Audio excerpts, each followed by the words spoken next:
to the bold analysis, ladies and gentlemen. And Nakuru is calm. By the way, guys, I've just enjoyed my time here.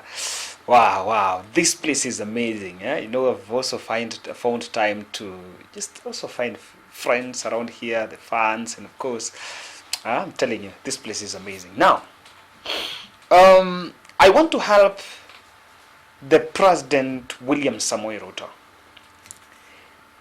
President Ruto will not achieve his goal of financial fiscal discipline if from the very beginning he will start by bribing MPs with public funds instead of confronting their greed.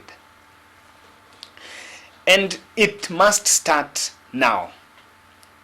If he starts showing members of parliament that he is helpless, in near future he will have to bow to their venal characters, their illicit greed for public money to pursue their personal interests. And I want to tell you, this is very important. The 300 billion budget cuts that is being proposed, to me, is not an overnight dream.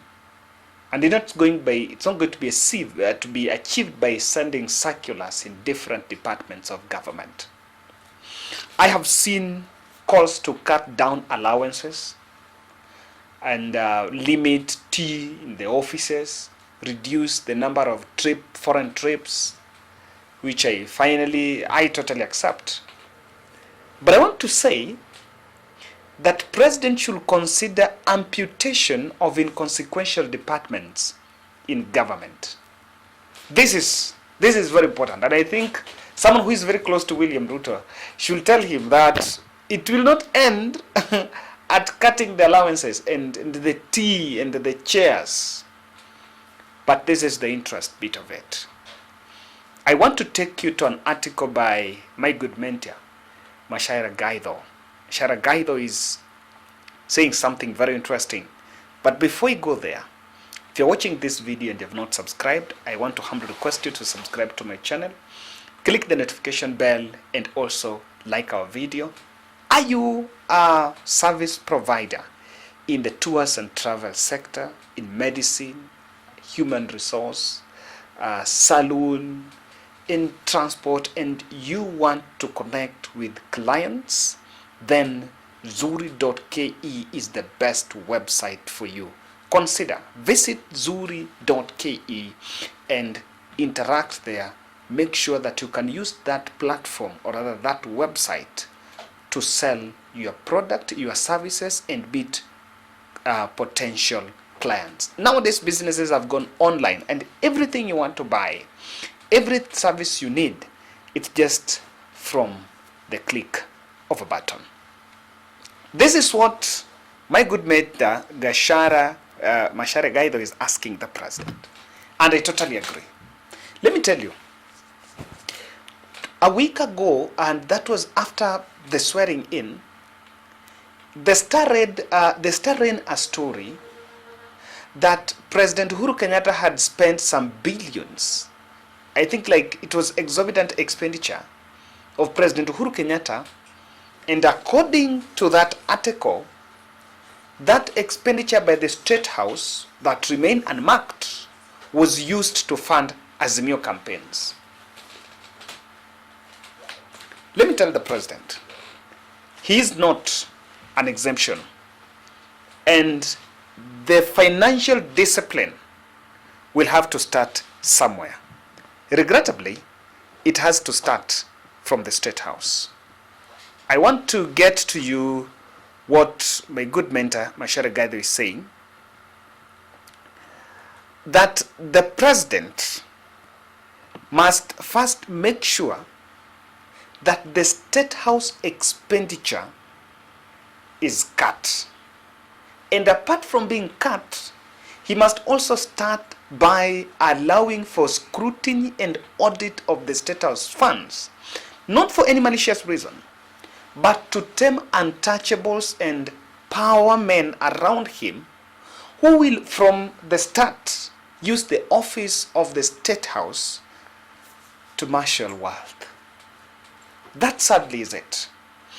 If you are in this country, you remember some point the president, former president Uhuru Kenyatta was saying, but mimi najua hapa kwangu tu wenye hapa karibu hapa sahi watu wanaibaiba hapa. He acknowledged that even in Statehouse there were people who are mismanaging the funds.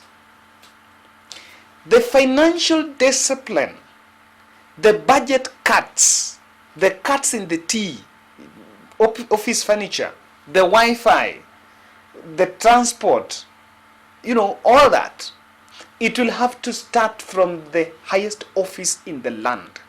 To start from Statehouse, get to Rigathi Gachagwa's office, get to Musalia Mudavadi's if it's the third, get to Wetangula in Parliament, it has to go to Martha Kome's office, and with this, the financial discipline, it must become a culture that all of us or everyone in government owns up.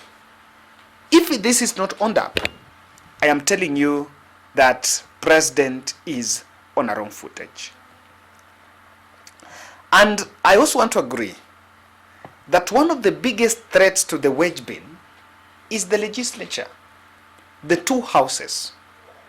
Should the MPs threaten to shoot down government's budget estimates, the president must not give a damn, but take the case to the people. It's the ordinary men and women who must help understand that it will not be possible to deliver some campaign promises immediately and things will get worse than things get better. The MPs that are demanding the allowances and the billions in parliament, they will not all of them. Now both opposition and government are taking, but no one will help President William Ruto explain to the people that the wage bill, it has his part of campaign pledges money. Money that will have gone for the Hustlers Fund, it is upon him that he'll go to explain to the people. So from the word go, there is something that President William Ruto must get right. And I want to tell you why.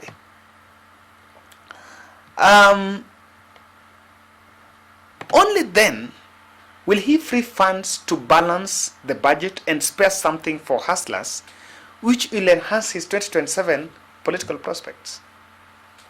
Remember, already there was a big blunder at the campaign trail. The hustler movement was explained shallowly at the campaign trail that Mama Mboga and to Boda Boda and the butchery guy simply got an understanding that from William Ruto, I am just going to receive money. Free money. Money is going to be thrown. Each life is right, left, and center. We already told them we are going to give them money.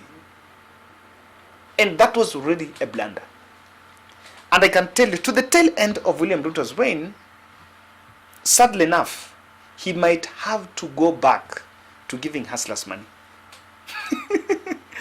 He might have to go back there because these hustlers expect money. They will not take the hustlers fund because it will be a loan and the requirements and the collaterals will not exist. And if they take it, they may not be able to pay it. And after taking it, they will still be miserable. With misery, heading to the next general election, it will be difficult to promise them anything else apart from giving them money. Before you look at that, I want to explain why this must start from Statehouse.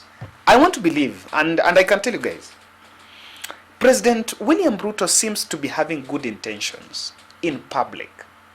What I don't understand, or what I'm not sure, is whether in the boardrooms, the same opulence of giving financial autonomy to the police, judiciary fund, reversing port, the same opulence in the public is the same spirit in the boardroom. If there is a gap, if there is no coherence, then I can tell you that what we are dealing with is a political gimmick. Why must it start from Statehouse? William Ruto's cabinet and power handlers are his friends and campaign team. And this is it. Unlike Uhuru Ruto, where there was a wing of Uhuru and a wing of Ruto, where you could easily fire someone and in public to be perceived that it's because he's supporting William Ruto, all of them are his friends. If you look at cabinet, some of those people, there's some people in cabinet that are were nominated there, not on some merit or not majorly on merit, but because of politics, political optics, the regional balance, and the spirit of standing with my campaigners. In fact, members of his cabinet are his campaigners. Even when they're in cabinet, they will still continue campaigning for President William Ruto's 2027 bid. So, because his inner circle are his friends, it will be difficult to tame them somewhere in the middle. But from the word go, you start your principles. My good friend, my CU chairman in college, Mr. Mudomi, I think, once said that in salvation, when you get saved, when you get to the market, let everyone know you are saved. So that when you get somewhere where that is needed, let everyone know. So that you will not cross paths with the people. So in this government, from the word go and from the Statehouse, just a signal from Statehouse will send shivers to all the other ministries, even without William Ruto making a call or summoning someone, knowing that someone was warned from Statehouse for doing XYZ is enough for a head of a parastatal somewhere to read the signal, because he's made of inner friends. Number two, his Statehouse errands budget will most likely go to populist campaign missions. So, without a very good audit, if you are audited, I remember he has blamed former President Uhuru Kenyatta for using the Statehouse funds, through Statehouse because it's not audited, to campaign for Raila and fund Raila Odinga. Now, he might get himself in the same trap. If he's not audited, and of course, most importantly, he will use the Statehouse to campaign. By the way, this one I can tell you. This one, whether it's audited, where it's not audited, whether there is a scrutiny, everything from Statehouse.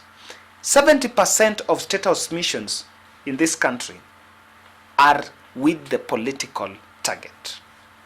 Everything is not just done for the sake of being done, with a political target. If you look at the mission in Homa Bay, the Homa Bay tour, it was political. If you look at Meru, it was political. Everything has the politics. So, and remember, they once complained that President Uhuru Kenyatta was using money to campaign. With them, if it's remain audited, his inner circle will use Statehouse funds and will use government funds to support missions. Then in the boardroom, he will be told it was supporting hustlers. That will be it. I want to say that Ruto must check and keep vigilance. I don't want to call this corruption. I just want to call this wastage. It is what is normally bloating our wage bill.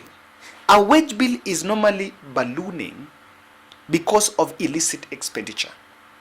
And the wage bill might sink economic recovery strategy. Remember, we are going to borrow some 900 billion. I don't know if that is locally or from the foreign markets. Most of it, almost 60% of that is going to recurrent. Pay salaries. By the way, we even, I think in the previous budget, we even borrowed to pay salaries. Does it mean that the services that these people are offering to the government are not generating funds? If judiciary are fines not generating funds that even our local collection here can support and can be able to pay a wage bill? Or do we just have excessive workforce? That takes me to amputation of departments and human resource audit. Now, the government offices will mitigate wastage. There is a lot of wastage. Especially, I know of, I once worked on a project called Maverick Project. And this project, we were implementing with an NGO. So, on the capacity building, like us, the NGO used to work with, we were supposed to offer remuneration. So, anyone who is coming to that training, his food, and transport is scattered for by the organization. But after leaving the workshop, they'll still go back to the offices and make a call, say, can you send us an invoice of what? Then you wonder, why are we sending an invoice and we already paid you? Sisi hata ulisign tukakupea cash, ukarudi. Ulienda Mombasa, tulikulipa pesa ya kukuja Mombasa, tukakulipa pesa ya kuattend, which is transport, ukapewa allowance na ukapewa food na accommodation. But ukisharudi kwa ofisi, you still want another 100,000 invoice so that you go and claim a per diem from government. This will not work. In fact, I can tell you that if the duplication of bills, it's from civil servants. They are watching this, and I know most of them will agree with me that there are a lot of duplication that will not see the light of the day, and it must start from the house on top of the hill. Thank you, guys.